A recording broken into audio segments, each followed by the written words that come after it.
Yeah. Actually, I would love to finally make this case study about Christina, which was a lead where you really showed a lot of stamina and perseverance. So yeah, Yeah. for sure. Let's talk about that. Yeah. Yeah. Um, cool, Yeah. I man. So got off topic a little bit there. Sorry.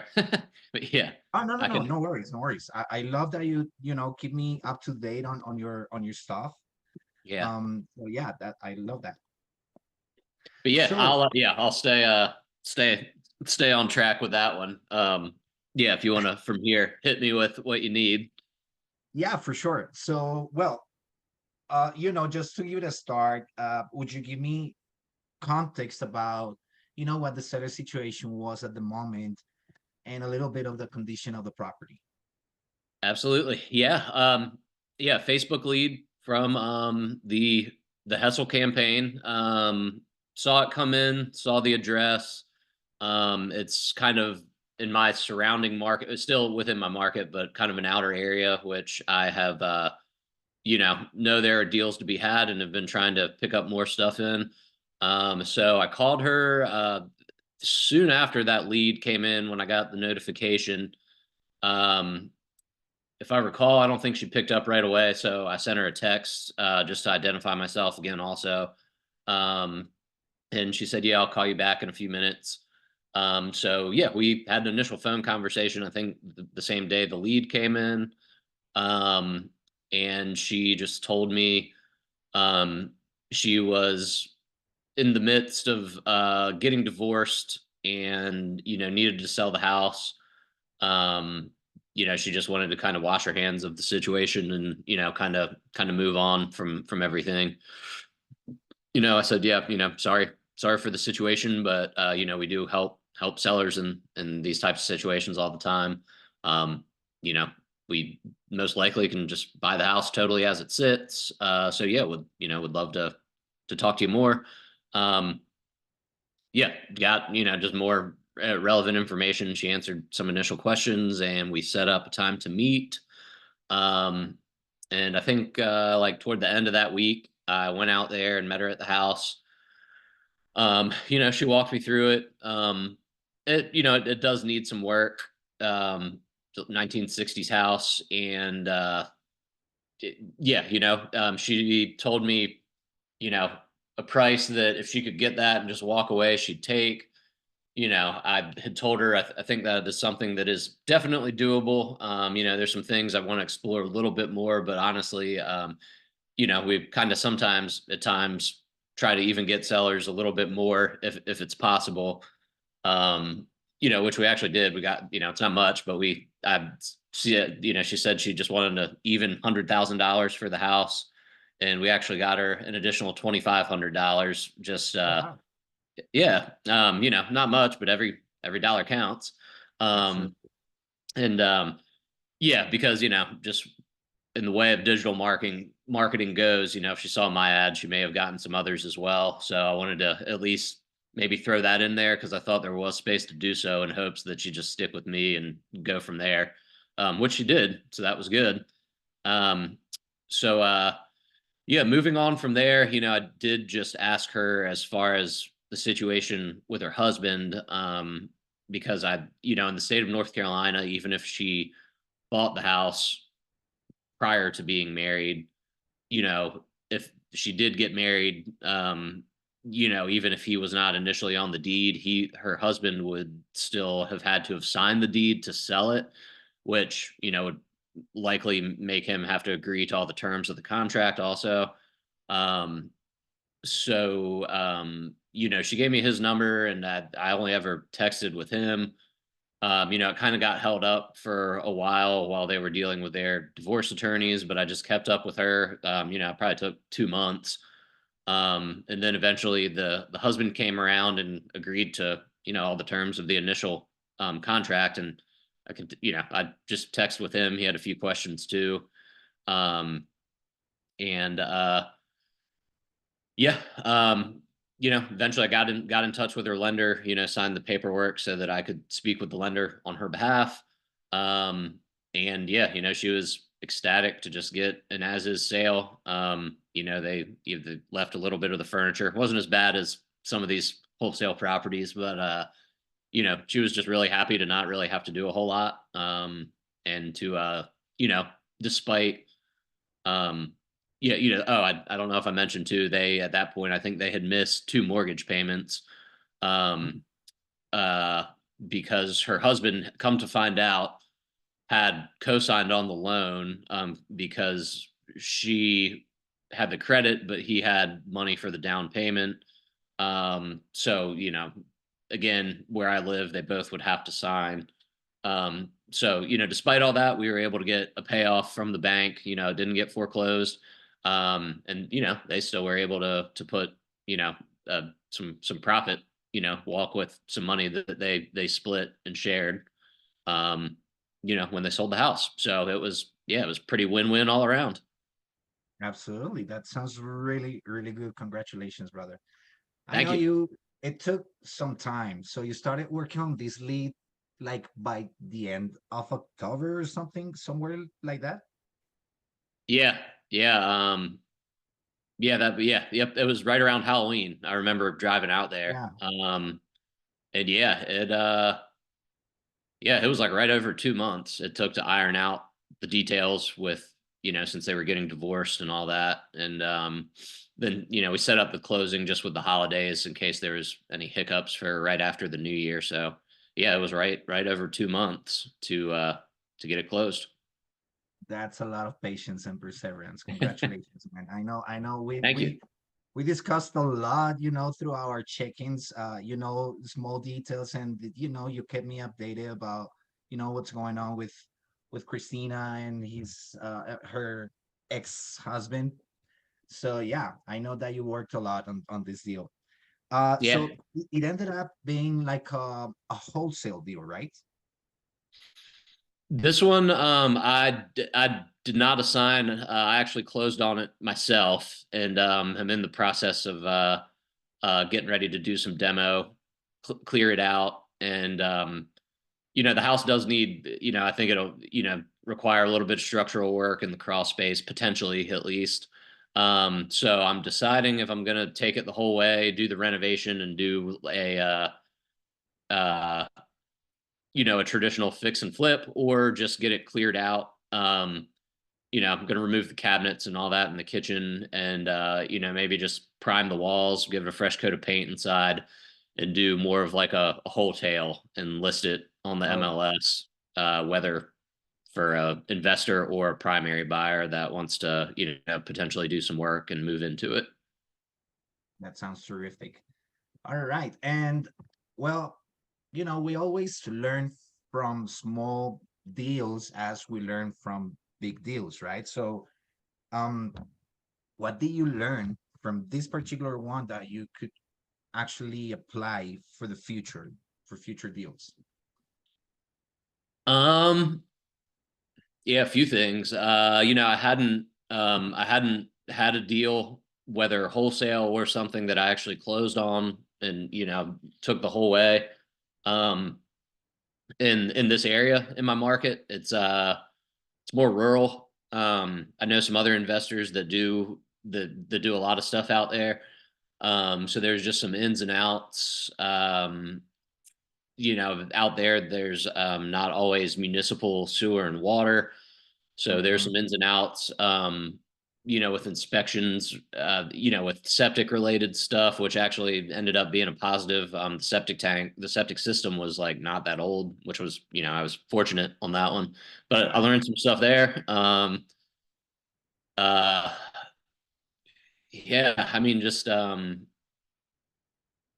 these instances, these are these ones you just have to kind of continue to stay in touch with the people for longer than needed sometimes.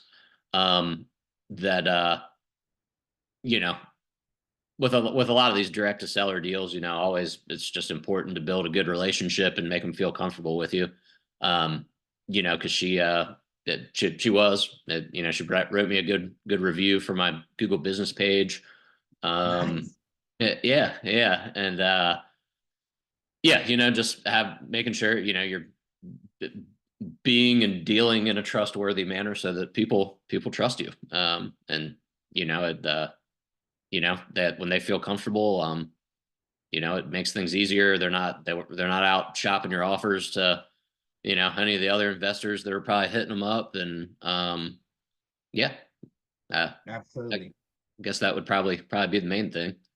Great, great. And yeah, you're totally right. I mean, people does not like to do business with someone they don't like or they don't trust.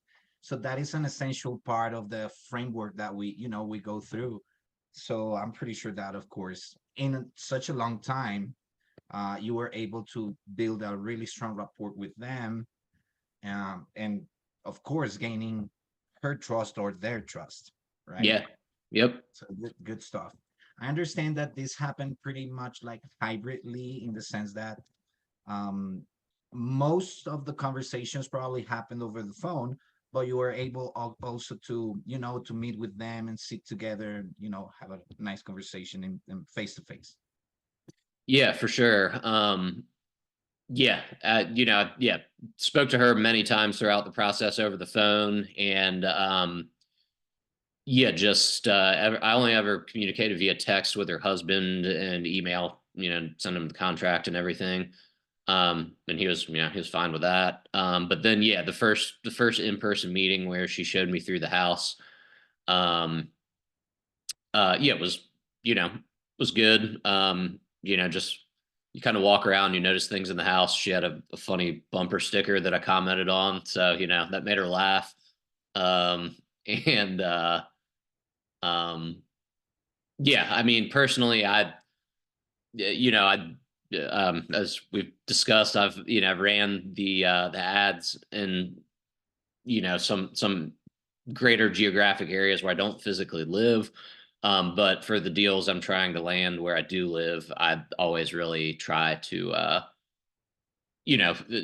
tell the people, I can really get you the best offer I can if you do have time to meet me in person. And um, if you are operating in your local market where you live, I think that helps immensely. So yeah, I always try to do that for the deals locally where I live. Great. All right, Mike. And well, what type of data or metrics did you evaluate, to kind of, to try to analyze the potential profitability of that deal? Yeah. Um, where that area out there is more rural, the comps are a little more sparse and, a greater range. But the one that I really leaned on, because the husband and I think the wife too, her realtor had told her at some point that, she pulled the realtor card and swore she could get her $200,000 for the house, which completely fixed up, move-in ready. Arguably could be the case. um we got the house for $102,000. And there was a pretty good comp for the house. It was just a 2 bedroom, 1 bath. It was like right under 1,000 square feet. And there was another house that was about the same size, 900 and change square feet. That was 2 bed, 1 bath. Um, that wasn't too far from there. Um, that I was didn't appear to need the work that this house needed. Still a little bit outdated, but that one closed on the open market, retail with a realtor for 190. Um, and so knowing that was a pretty reliable comp, and then having the contract where it sounded like they were willing to sign, I was like, I could easily wholesale this all day long to someone, and make probably an easy 20, maybe more. Since I got to see it in person, um, I was like, even doing a full rehab, fixing and flipping this house, you'd maybe get it done for 30 to 40 to 50 and then make 50. Or what I might do, just demoing it, getting all the junk out of the yard. and relisting it kind of as like a wholetail. You stand to make it. I thought with all three of those, there's certainly some money to be made. Even if I had to fire sale it, I think it I don't think there was a lot of chance for a downside.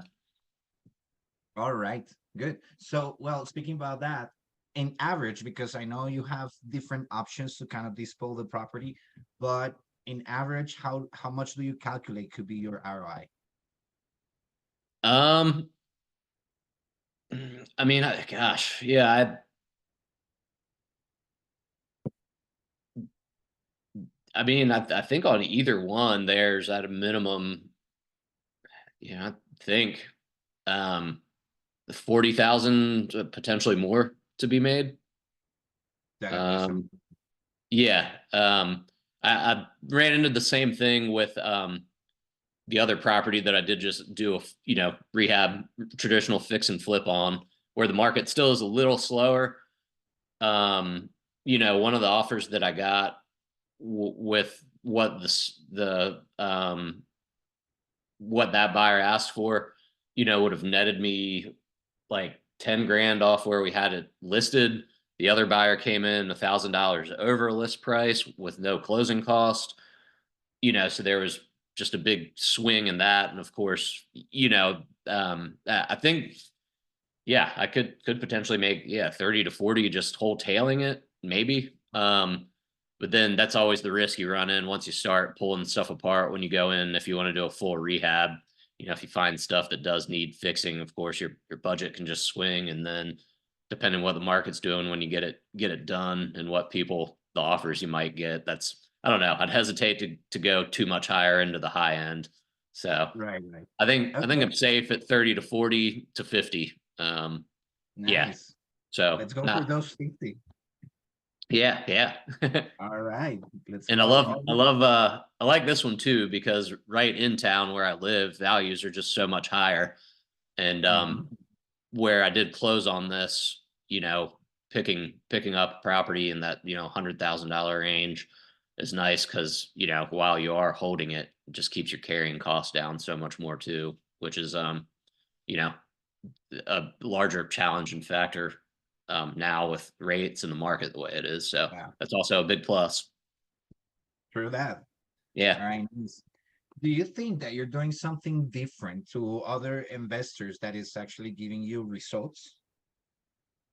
Um, I mean, I know, there's some other investors in my area that are doing digital ads, whether it be Facebook, Google, YouTube, and I was always like, until I started, you know, came across you guys, especially the one guy's like, man, how the hell is he scoring all these good deals? Um, so now fortunately I'm kind of in the fold with some of those guys that are finding things off market. And then honestly, I mean, the past 2 years, um, going a little bit at least of the extra mile on the rehabs, just putting in a handful more, spending the extra money on the details and um, staging, for the flips with, bringing in staging furniture, just kind of going the extra mile with that, has helped immensely too. That has, yeah, yeah, where I've seen some other guys that have done some flips and, cut corners, don't stage, and they spend a few months rehabbing a house and then it sits on the market for 2.5 months. That really sucks. So I've been trying to go the extra mile to avoid that, and that for the most part has worked well. I know. All right. Yeah. Um, would you give any piece of advice to like a real estate investors who's just starting out? What would be like your best piece of advice? For whatever it's worth. Yeah, I would try, just oftentimes these people these leads that are coming in that are reaching out to you, some of them are just curious, but the ones that ultimately end up being the good deals, oftentimes like this deal, um, they're calling a wholesaler because they've got a problem. They probably know the house is, in disarray or needs some major repairs, or they're just in a bad situation financially, and need someone to close fast. Um, so yeah, just being respectful to people in these situations, and not just acting trustworthy, but being on the up and up and trying to do what's right, and being worthy of their trust goes a long way. They might refer you to someone else. If you have a website, they'll write you a good review. um and ultimately that'll lead to more deals and better deals, versus you know potentially screwing them over or lying to them just to make one quick fee, and then they trash you, and you get a bad reputation. So I always just try to avoid that for sure, because there's plenty of wholesalers that are not so much on the up and up. Right, right, right. Yeah, and that's huge because it's absolutely true. Trust Yeah, is everything in this industry for sure. yeah. Right. How did our marketing strategies and maybe coaching have helped you, or in this particular case, helped you, getting to having success with this deal? um yeah, just I mean, obviously the ads, it makes sense that from the understanding, I guess, surface level understanding I have gained of how these things work. um this quite clearly caught the ideal seller that you want as a motivated seller. um so even just capturing the lead, it obviously worked as is designed.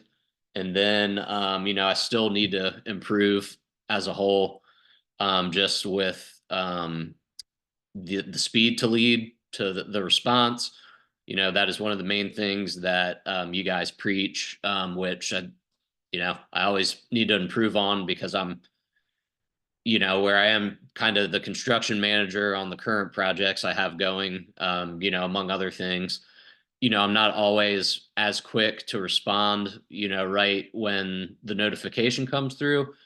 Mhm. um but on this one, I was, I think it was in the evening time, and I saw it. I saw the address. I was like, oh yeah, I need to jump on this one. So I called her, within, my phone was sitting in the kitchen. I think it was within like a couple minutes. I called her, um, sent her a follow-up text because she didn't pick up. She responded to the text. And I think when she was doing something, when she was free, I spoke to her that night, and yeah, it obviously paid off. Indeed, that is Yeah. huge. Would you say that that little aspect of speed to action is a big differentiator to get results? Yes. Yeah. I mean, if it makes sense if they're on, whether they're on their phone or their computer, when they see the ad. um if you're have the ability, to respond immediately, most likely it's probably their phone where they saw the ad. They got their phone right in their hand. um so most likely they might be able to take a call, as soon as they fill it out. So um yeah, for sure. if they're That's if great. they're Yeah, somebody that really needs a buyer, that is actually a good motivated seller, they're yeah, that's the time to get them for sure. that is totally true. Yeah. Right. Thank you very much for all of this information. My congratulations on one